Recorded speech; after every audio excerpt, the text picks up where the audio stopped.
Él siempre es un placer. Estoy hablando del diputado nacional, un hombre de la política, cuál es el doctor López Murphy, Ricardo López Murphy, que, está proponiendo, no solo tiene ganas de ser senador por lo que queda de lo que era Juntos por el Cambio, después él me va a corregir, sino que también el otro día me sorprendió con esto de, armar otra moneda. ¿Cómo le va, doctor? Buenos días. Bien, ¿cómo está usted? Un gusto de hablar de nuevo, María mía. Bien, un gusto en saludarlo, doctor. Lo primero que le pregunto es su mirada sobre hoy. ¿Es un punto de inflexión? ¿No? ¿El gobierno está andando sobre bases sólidas económicas o está sobre un tembladeral? Bueno, estamos en una situación frágil, eso. Tenemos reservas negativas, tenemos mucha presión en el mercado cambiario, han cometido un error de mala praxis en monetaria, por eso han tenido que salir con una licitación de letras de emergencia, no han podido todavía lograr aprobar la revisión con el fondo, nos dejaron en esa categoría catastrófica que había llegado Alberto Fernández, stand alone, ¿no? Uh-huh. En inglés no se nota tanto lo que es, pero es quédese solo. El reporte del Morgan, o sea, hay una retahíla de informes internacionales negativos, y yo diría, la performance local, usted ve las presiones sobre el mercado cambiario, un alto nivel de conflictividad en la cuestión política. Es también cierto que la noticia de la inflación fue positiva, más positiva todavía de lo que todo el mundo lee, porque lo que ahí pasó, que es muy importante, es que la inflación núcleo, o sea, la que no está influida por factores estacionales, cayó a niveles que no lo hacía desde 2018. Pero, a ver, hay luces y sombras, hay dificultades estructurales, tenemos problemas muy serios, el horizonte es muy complejo. A su vez, es verdad que el país está en un lugar del mundo fantástico, porque es un lugar donde no hay los conflictos bélicos que hay en el resto del mundo, ni los riesgos de conflicto, no hay conflictos raciales, religiosos. O sea, el problema en nuestros templos es que el presidente no salude a los asistentes, pero ahora, doctor, justamente lo paro ahí. Estamos en un lugar fantástico, dijo usted, en un mundo convulsionado, nosotros no tenemos esos problemas. Entonces, yo tal vez... Esto no quiere decir que estemos bien, sino no, es culpa nuestra lo que no hagamos bien. Claro, pero voy a esto. ¿Le han pedido explicación desde el Congreso al presidente por qué la necesidad en un momento de tanto recorte y para los sectores vulnerables más aún, de comprar, por ejemplo, los famosos aviones, esto que ha comprado? No, yo ahí sería cuidadoso. O sea, Argentina hacía 10 años que no tenía aviación a reacción como tienen todos nuestros vecinos. La compra fue en condiciones favorables. Si ahí yo tendría cuidado, no es en eso, que eso, volver a tener la capacidad de proteger nuestros cielos es una cosa elemental. Acuérdense en la reunión del G20 del 2018 que tuvieron los americanos que poner un portaaviones enfrente a Buenos Aires para proteger la ciudad. Yo creo que eso había que hacerlo, no es mucho menos de lo que tienen nuestros vecinos. Ahí lo único que está en discusión es si no nos han puesto limitaciones. Sí, pareciera, ¿no? Ese es un tema delicado. Perdón, expliquémosle a la audiencia, doctor, que las limitaciones vendrían por por el conflicto que aún mantenemos con Inglaterra, que nos ganó las Malvinas. Pero una de las razones de adquirir los F-16 que no tienen componentes ingleses. Es uno de los pocos aviones de gran calidad y capacidad que no tiene componentes ingleses. Entonces ahí el tema es si hay algo en la negociación que nos impone una restricción que sería muy negativa, digamos. Nosotros recuerde que tenemos un gasto en defensa que es menos de 1/10 de lo que plantean los países avanzados de Europa. Estamos en una situación de indefensión dramática. Claro, no patrullamos los mares, no patrullamos los cielos, no patrullamos la frontera. Ahora, no es ahí donde hay que pensar en recordar, eso está extremadamente sí. recortado. Ahora, doctor, uno piensa esto y usted, discúlpeme, usted tiene el deber de pensar integralmente porque nos representa a todos los ciudadanos, pero esta humilde periodista dice, pucha, si hay plata para comprar esto, los jubilados están al último momento de su vida y están... Bueno, pero ahí se podría hacer, yo propuse en el Congreso hacer una reforma que resolviera el futuro, el presente y el pasado. Porque ahí tiene problemas de futuro, tiene un régimen que es abiertamente inviable, o sea, no tiene... Sí, claro. No funciona, y por eso nadie quiere estar en blanco. Tiene un problema de que usted se quedó con una parte que de acuerdo a nuestra legislación le correspondía a los jubilados, que era el 7 y pico %, pero no para cualquiera, sino para los que estaban jubilados antes de abril del 24, porque después de abril del 24 han tenido las jubilaciones indexadas. El problema es que los que estaban jubilados en enero del 24 les hicieron una punción, que es de ese 7 y pico %. Eso era ilegal. Claro.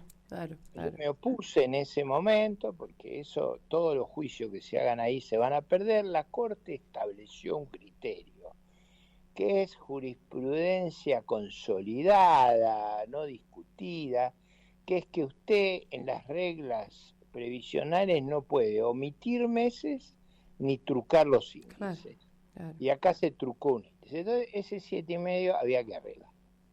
Segundo, usted sabe que se dan bonos, que es una cosa... Sí. Ahora, bonos yo conozco 2 personas que están en una situación extremadamente holgada con autos súper modernos que cobran el bono. Eso a mí no me parece razonable. Yo hubiera concentrado el bono en la gente con situaciones de indigencia, no en gente... Estos 2 casos que yo conozco son millonarios en moneda extranjera. Ahora, doctor, eso no es cortándole a todo el mundo, y el Estado tiene su resorte, es haciendo un listado, fijándose... Bueno, haciendo bien las cosas y administrando, como es... Lo que yo propuse es muy razonable. ¿Qué propuso, doctor? Darle el bono a los que estuvieran en una situación de vulnerabilidad. Claro. Y no darlo a la marchanta como si fuéramos un país holgado y floreciente. Ahora, fíjese usted que hoy... ¿no? Ese mismo problema lo tenemos en incapacidad o discapacidad. Sí, claro. Pasamos de 90.000 a 1.300.000. Eso ahí hay cosas que no estuvieron bien hechas. Y la responsabilidad del gobierno es hacer bien las auditorías, que no se lleven esos pagos gente que no tiene el problema y darle el tratamiento correcto a los que lo tienen. Claro. Fíjese que hoy veía que El gran debate, María Herminia, disculpe que le interrumpa, por favor. Pero el gran debate en la sociedad moderna no es el debate de la Revolución Francesa, que está sentado a la izquierda, a la derecha o al centro. El gran debate es la eficacia del Estado para cubrir, digamos, falencias de orden espontáneo o de la interacción de la sociedad civil. Y en estos casos lo que vale es su capacidad administrativa. O sea, usted puede atender esos casos. Yo creo que sí, si usted entiende cuál es el problema. Ahora, si usted repartamos a la marchanta, parte de la base de un Estado quebrado, eso no se puede hacer. Si usted hace lo que yo sugiero, lo puede hacer, va a tener un impacto muy grande y va a lo que usted está pretendiendo, atenuar el infortunio de los más vulnerables. Claro. Además hay una Las razón... cosas se pueden hacer bien, no hay que hacerlas mal de un lado y de otro. Doctor, pero además una razón de justicia. Si usted aportó, yo no hablo de los que no aportaron, si usted aportó y aportó todo ese tiempo para tener una vejez mínimamente digna. Eso en el proyecto de López Murphy está contemplado. Eso es el pasado. ¿Cómo arreglamos las enormidades que se hicieron en el gobierno de Alberto Fernández, que se bajaron las jubilaciones de esa gente a la mitad?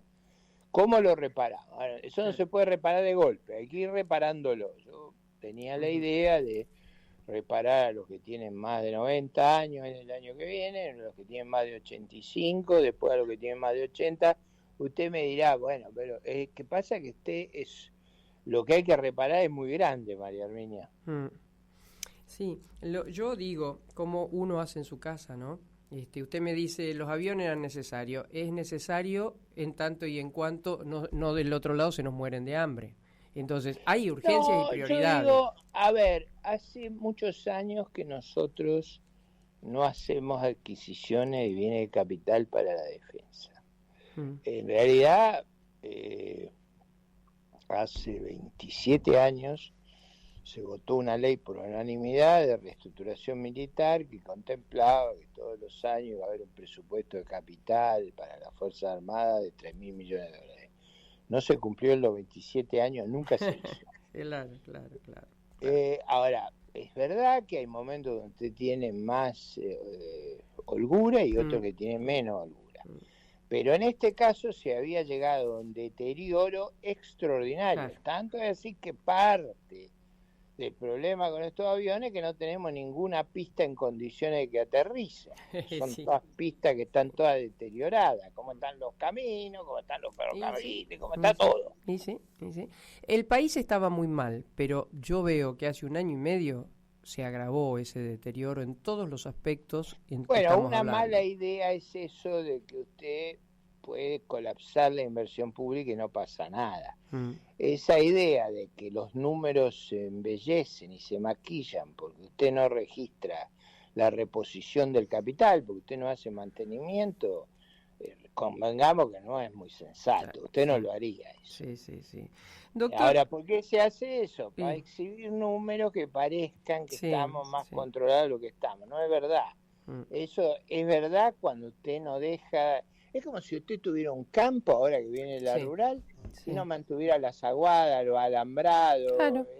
Digo, no le estoy pidiendo que hagamos las autopistas que tiene China o Alemania, le estoy diciendo, reparemos y mantengamos los caminos que ya son muy malos, pero si dejamos sin atención cada vez van a estar peor. Doctor, ¿qué es esto del Argentum? Eso es una forma de generar recursos que no... A ver, nosotros tenemos un mal diseño en nuestra moneda, o sea, tenemos billetes de muy baja denominación, gastamos una cifra, ahí tiene un lugar donde hay que ahorrar, gastamos cifras disparatadas en imprimir dinero. Entonces, la idea mía fue, hagamos una nueva moneda que tenga denominaciones más razonables, ahorremos en los costos de impresión de billetes, es caro imprimir billetes, ahorremos en eso, ahorremos en bóvedas, en bodegas, o sea, como nosotros tenemos 6 o 7 billetes más por habitante que los otros países, tenemos en nuestros bancos bóvedas enormes. Ahora, imagínense que eso no es gratis, eso se traduce en comisiones, en disparates.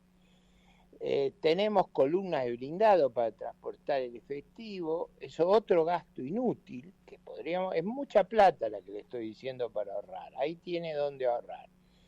Y por último, ahorrar en los bytes de computadora, digitar esos 3 ceros en todo el país, en todos los ciudadanos, guardarlo en la nube o en los discos, cuesta muchos recursos. Entonces, lo que hace Argentum es, a partir de una fecha, que puede ser el 1 de enero del año que viene, el 1 de julio o el 1 de enero del 27, surge una nueva moneda que tiene 3 ceros menos, que convive con la vieja moneda. Y la va reemplazando, o sea, los billetes se van reemplazando a medida que se van desgastando. Para que eso sea posible, le puse AG, para que todo el mundo vea que se trata del nuevo billete y no del viejo, porque van a convivir un tiempo. Claro. ¿Y cuál sería lo que se... Espere, que falta la gema del argumento. Sí. Hasta ahora usted vio 4 cosas que nos ahorran, yo calculo 400 millones de dólares por año, que tan caro como los aviones que a usted le ponen nervioso. Pero es por año, además. Hay una cosa que es más importante. Si el programa de estabilización tuviera éxito quiero decir, llegáramos a inflaciones como la de Brasil, Paraguay, Uruguay, Perú, Chile. Nosotros en el 2017 teníamos 40.000 millones de dólares en billetes. Hoy tenemos 20.000. Si tenemos que emitir de 20 a 40.000 con el argentino es muy barato. Con lo que tenemos hoy sería un costo prohibitivo. Varias veces los aviones, para ponerlo en términos. Sí. O sea, que cada vez que hablemos vamos a hablar de los aviones, de los costos equivalentes de los aviones. Claro. Ahí hay otra cosa que yo le objeté a la ministra de Seguridad, al ministro de Defensa. En la época del presidente Macri se compraron 4 patrulleros de alta mar para evitar que nos roben toda la pesca y todos los recursos naturales que tenemos. Ahora, además habíamos comprado antes un software con Chile para fabricar 4 patrulleros más o 5. Chile ya lo fabricó, nosotros todavía pagamos los software, hicimos todos los gastos, no lo hicimos. A la ministra quiere comprar, la ministra de Seguridad, otros 4 patrulleros para la prefectura. Eso no hay que hacerlo, ¿ves? Digo, una de las razones por las que tengo que ser senador nacional, voy a decir algo petulante, pero es que no hay alguien que conozca todos los problemas del sector público como los conozco. Esta es la desgracia. Claro. Usted me pregunta de economía, de Banco Central, de educación, de salud, de defensa, conozco al detalle los problemas en cada lugar. Está mal que lo diga, pero no, y la verdad, es así. Es decir, y los conozco en el sentido que puedo arguir con los ministros. Estos fueron debates cuando todavía tratábamos el presupuesto. Ese es un gasto inútil. Ahí tiene un gasto peligroso y costosísimo e inútil. Como yo compraría también Hércules para que para poder desplazar las Fuerzas Armadas, la Fuerza de Seguridad, para hacer la labor dual. Los Hércules son los que llegan cuando hay emergencia en Bahía Blanca, en Formosa, en Salta. Cuando usted tiene que mandar a las tropas por emergencia, necesita aviones que puedan transportar los equipos. Claro, y es así. Y además nuestro país es ancho y largo, ¿no? Es así. Claro, y tiene que reparar las unidades de superficie. Yo tengo una idea de lo que habría que hacer respecto a lo que hace este gobierno. Pero la cuestión es que la Argentina necesita debate. Bueno, un buen lugar para debatir los presupuestos. Y la desgracia de estos 2 años es que el gobierno se ha dado el gusto de no tener presupuesto. Claro. No tener presupuesto nos lleva a los gobiernos de antes de la Revolución Francesa. La idea de que los presupuestos los autorizaba el Congreso nace en la modernidad. Antes se disponía en la cartera de la reina o en el bolsillo del monarca. Claro. Y estamos haciendo lo mismo. Pero, doctor, yo humildemente lo que creo, por eso no conozco, y creo que usted tampoco, un gobierno anarcocapitalista, salvo el del presidente Milei en el mundo, en las democracias, porque no cuaja las formas de este gobierno con la democracia. Digo, respeto a las instituciones, división de poderes, te guste o no te guste, si perdés por un voto perdés, si ganás por un voto ganás, es decir... Es más solemne, María Armenia, pero que pinta todo el problema. Usted no concurre al templo para cometer falta de buen gusto. Te vio que no hay tedeo, ¿no? No. Usted hace eso una vez, después no lo va a poder hacer más. Claro. Pero eso, es decir, yo no pretendo que nadie tenga una religión, pero yo soy muy respetuoso. Yo voy a una iglesia católica, protestante, una sinagoga, una mezquita. No se me ocurre ir a hacer barrabasadas. No. Yo no, a lo mejor no comparto el culto, pero tengo una actitud muy respetuosa. En general, los temas religiosos hay que ser muy respetuosos.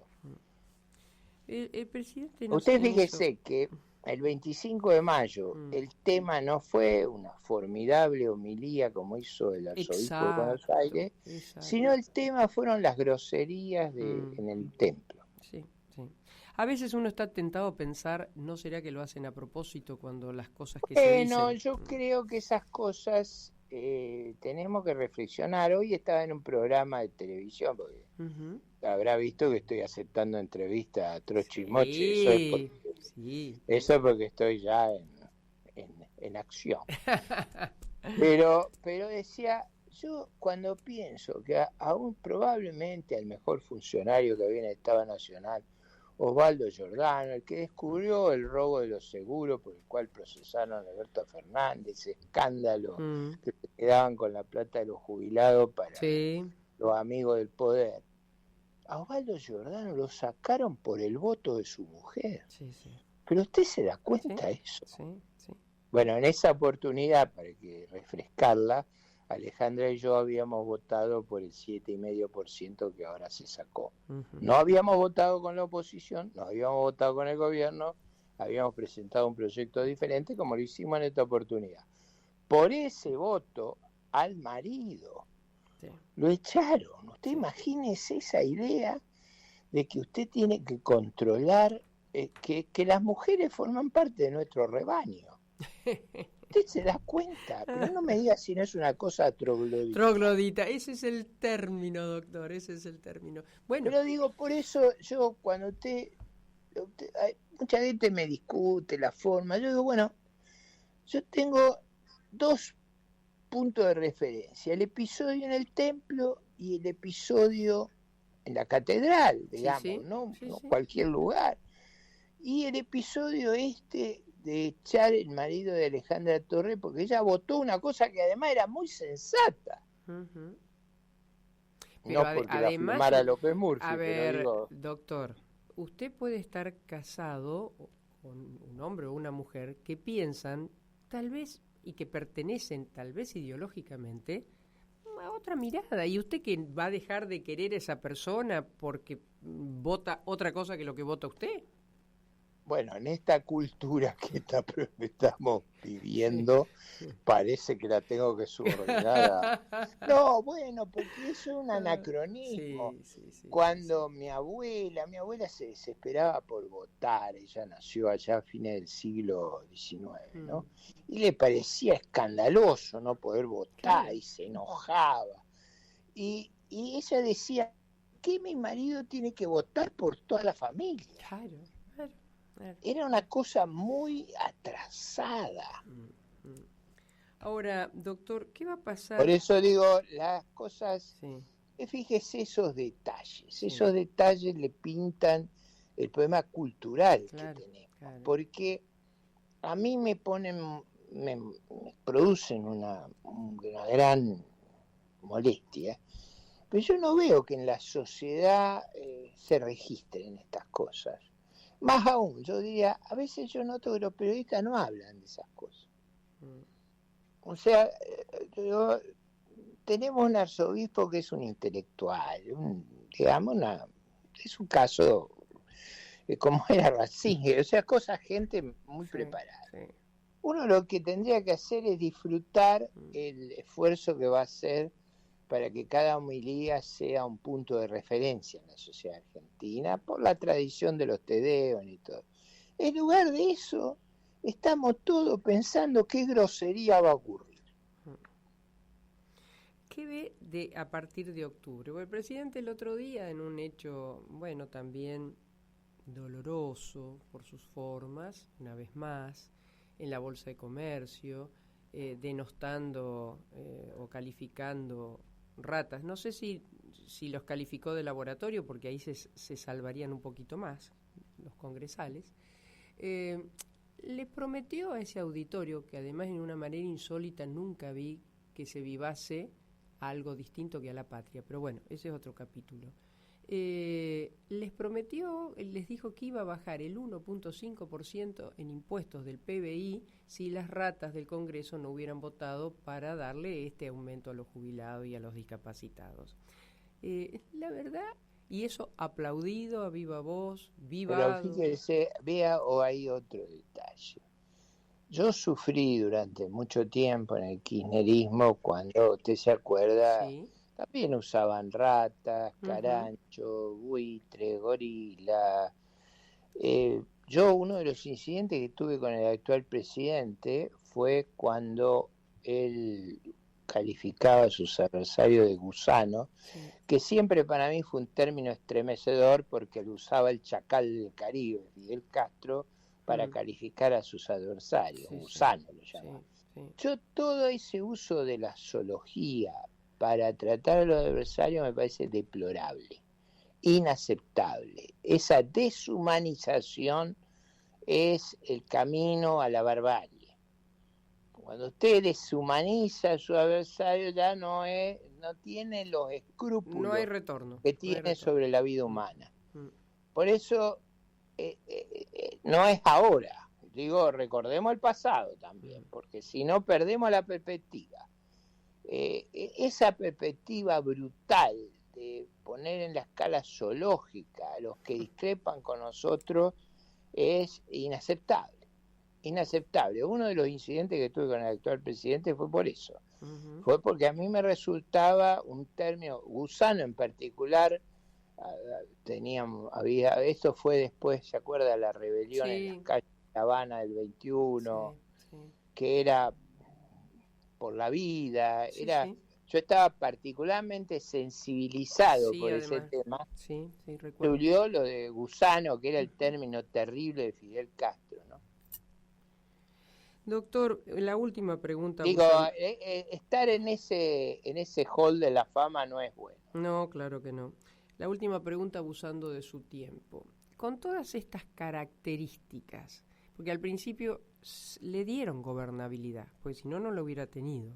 Ahora, ¿hasta cuándo van a seguir? No, déjeme interrumpir, María. Sí. La gobernabilidad fue producto de que una gran parte de los miembros del Congreso reconocía que la situación que habían dejado Massa, Cristina y Alberto Fernández era extremadamente catastrófica, extremadamente catastrófica, muy irresponsable, y que había una situación que corría riesgo de convertirnos en un país fallido.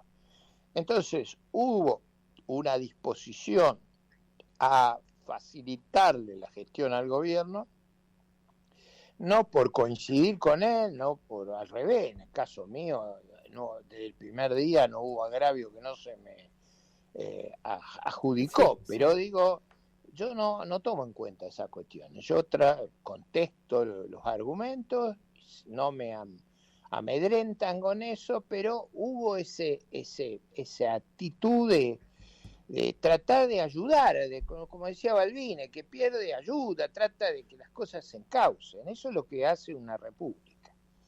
Creo que la utilización de ese lenguaje violento, de esa intolerancia, de esa descalificación, nos lleva por muy mal camino. Y espero yo que tocamos la utilidad, la aptitud de generar una alternativa. Yo estoy tratando que haya un frente republicano que recoja todos los matices, lo que era Juntos por el Cambio tradicionalmente, y que le dé a la República la esperanza, la tranquilidad y la dosis de sensatez que necesitamos para no fracasar una vez más. Doctor, como siempre, un placer enorme. Le mando un beso, si me lo permite. Gracias, un beso para usted. A usted, el doctor Ricardo López Murphy. Solo una cosa quiero decir, que no lo quería decir delante de él, pero por una cuestión de pudor. En momentos en que una de las hijas del doctor López Murphy estaba agonizando, fue una de las peores embestidas que hizo el presidente sobre el doctor López Murphy. Ni siquiera tuvo la mínima empatía sobre el dolor de un papá. Este invierno, que nadie pase la noche